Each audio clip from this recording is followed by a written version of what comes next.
తెలంగాణలో లోక్సభ ఎన్నికలు చాలా ప్రశాంతంగా గడిచాయి. మరి కొద్ది క్షణాల్లో ఓటు వేసే గడువు పూర్తి కానుంది. అయితే ఇప్పటి వరకు చూసుకున్నట్టయితే తెలంగాణ వ్యాప్తంగా చిన్న చిన్న ఆందోళనలు పలు చోట్ల జరిగినా కూడా ఎన్నికలంతా చాలా ప్రశాంతంగా జరిగాయని చెప్పవచ్చు. ఎన్నికల సంఘం ప్రతి పోలింగ్ కేంద్రం వద్ద కూడా భద్రతా బలగాలను మోహరించింది. అదేవిధంగా ఎక్కడ ఆందోళన కానీ ఎటువంటి గొడవలు కానీ జరగకుండా పోలీసులు ఎక్కడికక్కడ మోహరించారు. ఎటువంటి ఆందోళన జరగకుండా వాళ్ళు ముందు జాగ్రత్త చర్యలు తీసుకోవడం జరిగింది. అదేవిధంగా ఎన్నికల సంఘం విధులు అయితే చాలా సక్రమంగా చేసిందని చెప్పవచ్చు.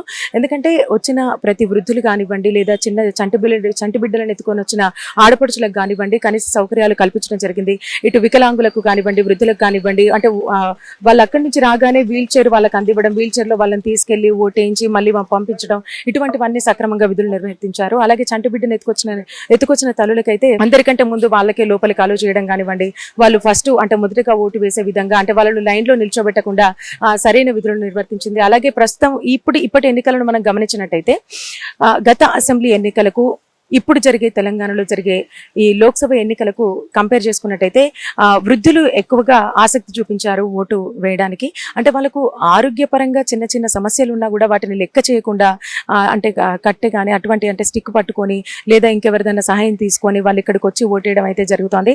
అయితే యువత కంటే ఎక్కువగా ఈసారి వృద్ధులు చాలా ఎక్కువగా ఆసక్తి చూపించడం జరిగింది. అండ్ అదే కాకుండా అప్పుడే ఓటు కలిగిన అంటే 18 సంవత్సరాల నుండి అప్పుడే ఓటు హక్కు కలిగిన వాళ్ళందరూ కూడా ఆసక్తి చూపించడం జరిగింది. ఇంకా ముఖ్యంగా చూసుకున్నట్టయితే మన హైదరాబాద్ వ్యాప్తంగా సినీ తారలు కానీ ప్రముఖులు కానీ ప్రతి అంతటా తెలంగాణ వ్యాప్తంగా కూడా వాళ్ళ ఓటు హక్కును వాళ్ళు సక్రమంగా వినియోగించుకోవడం జరిగింది. అంతేకాకుండా తెలంగాణ వ్యాప్తంగా 35,800 పైచిలకు పోలింగ్ కేంద్రాలు ఏర్పాటు చేయడం జరిగింది. ప్రతి ఒక్క పోలింగ్ కేంద్రం వద్ద కూడా పోలీసులు మోహరించారు. ఎక్కడ గొడవలు జరగకుండా వాళ్ళు ముందు జాగ్రత్త చర్యలు తీసుకోవడం జరిగింది. అయితే హైదరాబాద్ లో ఉన్న 13 సమస్యాత్మక ప్రాంతాల్లో ఎక్కువగా భద్రతా బలగాలను మోహరించడం జరిగింది. ఈసారి కనుక చూసుకున్నట్టయితే ప్రతిసారి కంటే ఈసారి కూడా ఎక్కువగా ఎన్నికల సంఘం వాటి పూర్తి విధులను సక్రమంగా నిర్వర్తించిందని చెప్పాలి. ఇంకా ముఖ్యంగా చూసుకున్నట్టయితే అంటే సమీప గడువు అంటే పొద్దున 7 గంటలకు ఓటు వేయడానికి గడువు స్టార్ట్ అయినప్పటి నుంచి ఇంకా మరికొద్ది క్షణాల్లో ఓటు వేసే గడువు ముగుస్తుందని తెలిసినా కూడా ఆ సమయాన్ని కూడా వినియోగించుకోవడానికి ప్రతి ఒక్క ఓటరు అంటే వాళ్ళ రోజువారీ విధులను నిర్వర్తించుకొని ఎటైనా సరే ఈ రోజు మనం ఖచ్చితంగా ఓటు వేయాలి అని వాళ్ళు మనస్ఫూర్తిగా వాళ్ళు కంపల్సరీ అనుకొని ఇక్కడికి వచ్చి ఓటు వేయడం అయితే జరుగుతుంది.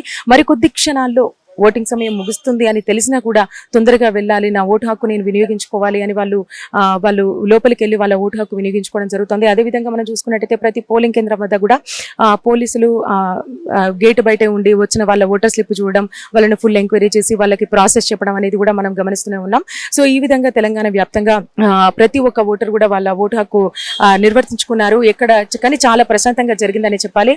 అండ్ ఇంకా మనం చూసుకున్నట్టయితే ఇటు యువతలో మాత్రం ఈసారి ఆసక్తి తక్కువగా కనిపించిందని చెప్పాలి. అంటే ఓటు వేసిన ప్రతి ఒక్క ఓటర్ కూడా చాలా సంతోషంగా వాళ్ళ సంతోషాన్ని వ్యక్తం చేస్తున్నారు. అంటే మేము ఈసారి మా ఓటు హక్కు మేము వినియోగించుకున్నాము, మాకు కావాల్సిన నాయకుడిని మేము ఎన్నుకోబోతున్నామని వాళ్ళు చాలా సంతృప్తితో ఉండటం కూడా జరుగుతుంది. సో ఈ విధంగా తెలంగాణ వ్యాప్తంగా కూడా మనం చూసుకున్నట్టయితే చాలా ప్రశాంతంగా ఎన్నికలు జరిగాయని మనం చెప్పొచ్చు. ఇక్కడ ఈ పరిసర ప్రాంతాల్లో అంటే పోలింగ్ కేంద్రం వద్ద మనం గమనించినట్టయితే ప్రతి ఒక్క ఓటర్ కూడా లోపలికి వెళ్ళి వాళ్ళ ఓటు హక్కు వినియోగించుకోవడానికి బయట ఉన్న పోలీస్ సిబ్బంది కూడా అంటే ప్రతి ఒక్క జాగ్రత్త చర్యలు అయితే తీసుకుంటున్నారు. అంటే మొబైల్ అలో చేయట్లేదు, వాళ్ళ చేతుల లోపల ఉన్న ఏమన్నా ఎటువంటి బ్యాగ్స్ కానీ లోపలికి అలో చేయట్లేదు.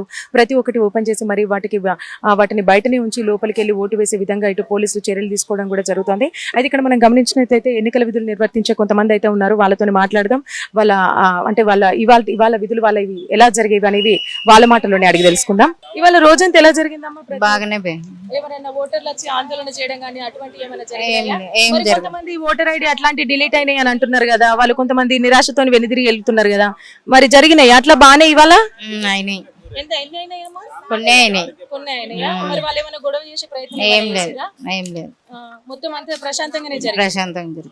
యాక్చువల్లీ ఏంటంటే మేము ఈ రోజు కండక్ట్ చేసిన ప్రోగ్రామ్ సోషల్ కార్పొరేట్ రెస్పాన్సిబిలిటీ అని చెప్పేసి ర్యాపిడో కూడా ఇనిషియేట్ చేసింది. సో ఈ ఒక్క సిటీ కాదు, ఎంటైర్ పాన్ ఇండియా మొత్తం లెవెల్లో ఈ ప్రోగ్రామ్ రన్ అవుతుంది. సో మెయిన్ మా కాన్సెప్ట్ ఏంటంటే రైట్ నో తెలంగాణలో ఎవరైతే ఓటేసి ఇంటికి వెళ్తున్నారో వాళ్ళకి మాత్రం వృద్ధులకు కానీ వికలాంగులకు కానీ మేము ఆటో సర్వీస్ అనేది కార్ సర్వీస్ ప్రొవైడ్ చేస్తున్నాం. దాంతో కార్ సర్వీస్ ఆ కార్స్ అన్ని కూడా మేము దగ్గర ఆల్రెడీ మార్నింగ్ ఆల్మోస్ట్ ఒక 70 మెంబర్స్ డ్రాప్ చేసాం. సో మా టీం మార్నింగ్ 7 o'clock నుంచి వర్క్ చేస్తుంది. దాంతోపాటు ఎవరైతే బైక్ బుక్ చేస్తారో బైక్ వాళ్ళకు ఫ్రీ కోడ్ అనేది ప్రొవైడ్ చేస్తాం. ఓట్ నెంబర్ అని చెప్పేసి ఇక్కడ కోడ్ అవుపిస్తుంది కదా మీకు. ఆ ఓట్ నెంబర్ ఏదైతే అప్లై చేస్తారో వాళ్ళకు రైడ్ అనేది ఫ్రీగా ఉంటుంది, వాళ్ళ ఇంటి వరకు మాత్రం, ఓన్లీ డ్రాప్ లొకేషన్. వాళ్ళు ఎంతమందిని అలా అంటే డ్రాప్ చేశారన్న? మేము మార్నింగ్ నుంచి ఆటో కార్ కలిసి ఈ లొకేషన్ లో ఆల్మోస్ట్ 60 మెంబర్స్ డ్రాప్ చేసాం. మలక్పేట్ చాలా లొకేషన్ లో మా టీం అనేది వర్క్ చేస్తూ ఉంటుంది. హైదరాబాద్ మొత్తం ఎంతమంది? హైదరాబాద్ మొత్తం ఆల్మోస్ట్ 25 లొకేషన్స్ కవర్ చేసాం ఈ రోజు.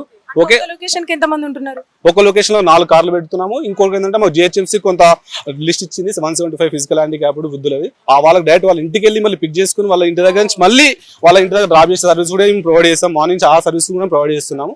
సో దీన్ని మాకేంటంటే మీ మావంతు సాయం మేము చేస్తున్నాం. సో మీరు ఇన్ ఫ్యూచర్ మరి ఈ సర్వీసింగ్ లో మీరు మీ ఓటు హక్కు వేయలేకపోతున్నారు కదా, అంటే మీరు మీ ప్రాంతంకి వెళ్ళి ఓటు వేయలేకపోతున్నారు, ఏమన్నా చిన్న అసంతృప్తి ఉందా? అసంతృప్తి. నాకు ఇంతమంది ఓటర్లు వేస్తున్నాను, ఆ feeling I feel very proud. అవునా కదా? సో ఏదో ఒక్క ఓటుతాను కదా, ఓవర్ 40 మంది 50 మంది ఓటర్లు వేస్తున్నాను, ఆ వల్ల ఆ ఒక ఫీల్ తో ఉండిపోవచ్చు ఈ రోజు. అవునా కదా? సో ఇప్పుడు ఆల్మోస్ట్ ఇప్పుడు మార్నింగ్ నుంచి ఒక 60 మెంబర్స్ ఈ ఒక్క లొకేషన్ నుంచే మేము సర్వీస్ చేసాము. సో డిఫరెంట్ మలక్పేట కానీ, మేము సికింద్రాబాద్ కానీ, తార్నాక్ కానీ ప్రతి ఒక్క లొకేషన్ లో ఉన్నాం. ఇక్కడ షేక్పేట మెయిన్ రోడ్ ఉంది కదా, సో ప్రతి ఒక్క లొకేషన్ లో క్యాబ్ సర్వీస్ పెట్టాం, ఆటో పెట్టాం. బైక్ వాళ్ళకి ఫ్రీగా కూపన్ అనేది అప్లై చేసుకుంటే ఇంటికి వెళ్ళిపోవచ్చు. ఓన్లీ డ్రాప్ లొకేషన్ మాత్రం ప్రొవైడ్ చేస్తున్నాం, రావడం కోసం మాత్రం ప్రొవైడ్ చేయట్లేదు కొన్ని పొలిటికల్ ఎలిగేషన్స్ వల్ల. సో అట్లా. అంటే మీరు పొద్దున్న నుంచి ఈ ఏరియాలో ఉంటున్నారు కదా, ఎక్కడైనా చిన్న చిన్న ఆందోళనలు కానీ అటువంటి ఏమైనా జరిగిన? ఎలాంటి ఆందోళన లేదు. ఎవరిబడి అంటే అందరు కోఆపరేట్ చేస్తున్నారు, వాళ్ళ అందరూ అప్రిషియేట్ చేస్తున్నారు. మీరు ఇలా ముందుకు వచ్చి థ్యాంక్స్ అన్న, మాకు ఇబ్బంది అవుతుంది, మీరు వచ్చి కార్లో జాబిస్తాండి, ఐ ఫీల్ వెరీ కంఫర్టబుల్ అని చెప్పేసి అలా మాట్లాడుతున్నారు. ఆ విషయంలో వెరీ హ్యాపీ. మా టీం వాళ్ళు అందరూ కూడా హ్యాపీగా ఫీల్ అవుతుంది. ఎందుకంటే ఎవరన్నా ఒక చిన్న అప్రిషియేషన్ చాలా, ఈ రోజు మొత్తం వర్క్ చేసినందుకు మొత్తం ఎనర్జీ మళ్ళీ రీ ఎనర్జీ రావడం కోసం. సో దాని గురించి. నా పేరు మధుసూదన్ అండి. నా పేరు రాజశేఖర్ అండి. చాలా మంది యువత ఆదర్శంగా తీసుకోవాలని మేము మనస్ఫూర్తిగా ఊరుకున్నాం. అలాగే మీరు ర్యాపిడో కాకుండా ఇంకా మిగతా సంస్థలు కూడా వాటికి సంబంధించిన వాళ్ళకు తోచినంత సాయం చేయాలని మేము మనస్ఫూర్తిగా కోరుకుంటున్నాం అన్న. Thank you so much. ఓటేసిరా?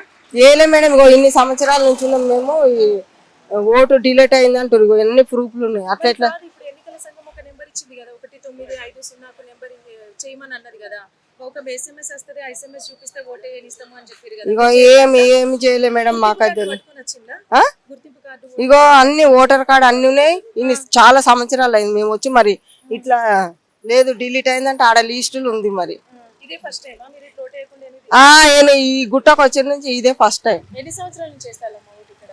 25 సంవత్సరాలు ఉన్నాం మేము. 25 సంవత్సరాల నుంచి ఇదే ఫస్ట్ టైం. First time. మరి ఏమనుకుంటాను ప్రభుత్వం గురించి? కరెక్ట్ లేదు, మరి ప్రభుత్వం లేదు, ఇక్కడ వీళ్ళు లేరు.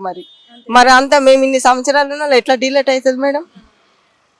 సో చూసారు కదండి, ఇక్కడ మనం చూసుకున్నట్టయితే కొంతమంది ఓటర్లు చాలా అంటే బాధపడుతూ వెళ్ళిపోతున్నారు, తిరిగి వెళ్ళిపోతున్నారు. అంటే వాళ్ళ ప్రత్యేకమైన విధులను పక్కన పెట్టేసి మరి మాకు కావాల్సిన నాయకుడిని మేము ఎన్నుకుంటాము అని వాళ్ళు ఎంతో సంతోషం కొద్ది ఓటు హక్కు వినియోగించుకుందామని వచ్చేసరికి వాళ్ళది ఓటర్ ఐడి డిలీట్ అవ్వడం కానివ్వండి, అటువంటి జరిగేసరికి వాళ్ళు అత్యాశతో అంటే బాధతో వాళ్ళు వెనుతిరగడం జరుగుతుంది. ప్రభుత్వం మీద అసంతృప్తి వ్యక్తం చేయడం కూడా జరుగుతుంది. అలాగే ఎన్నికల సంఘం పైన కూడా అసంతృప్తి వ్యక్తం చేయడం అయితే జరుగుతుంది. అంటే వాళ్ళు అంటే ఈ గత 25 సంవత్సరాల నుంచి ఇదే తొలిసారి ఇలా జరగడం అని వాళ్ళు చాలా బాధపడుతున్న సంఘటనలు కూడా కొంతమంది ఓటర్ల దగ్గర వ్యక్తం అవుతున్నాయి. అమ్మ చెప్పు, ఓటేసినావా?